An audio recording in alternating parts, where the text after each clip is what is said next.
শুভ সকাল বন্ধুরা, সুজাতার ঘর সংসার চ্যানেল থেকে আমি সুজাতা। দাও দেখো আজকের আমাদের ব্রেকফাস্ট, সানডে ব্রেকফাস্ট। আজকে আমরা ঘুম থেকে দেরিতে উঠেছি, ভেবেছিলাম চাউমিন বানাবো কিন্তু এতটা দেরি হয়ে গেছে। তো তোমাদের দাদা বললো ছাড়ো, আমি পেটাই পরোটা নিয়ে আসছি। তো দেখো পেটাই পরোটা আমি কিছুটা ঢেলেছি, তোমাদের দাদাকে দিয়ে দিয়েছি। দাদা ইনসুলিন নিয়ে নিয়েছে। তো তারপরে দাদা আবার একটু বাজারে গেল, কাঁচা আম পটল নিয়ে এলো। আজকে আমাদের কাঁচা আম দিয়ে ডাল হবে।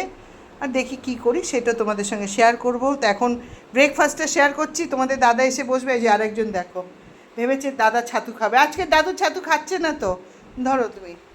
তো তোমাদের দাদাকে ব্রেকফাস্টটা দিয়ে দিলাম। বসো বসো, ওখানে বসবে। আচ্ছা যাও। আচ্ছা দেখতে এবারে দৌড়াবে। তো দেখো তোমাদের দাদা বাজার থেকে আমাকে কি এনে দিয়েছে, এই যে পটল, কাঁচা আম। তো চলো, চলে গেছে, দেখো চলে গেছে তোমাদের দাদার কাছে। এই যে দেখো দাদা বসেছে, তো আমি দেখাবো না। তো চলো বন্ধুরা, আমিও ব্রেকফাস্টটা করে নিই। আশা করছি এতক্ষণ তোমাদের হয়ে গেছে। বাই বন্ধুরা।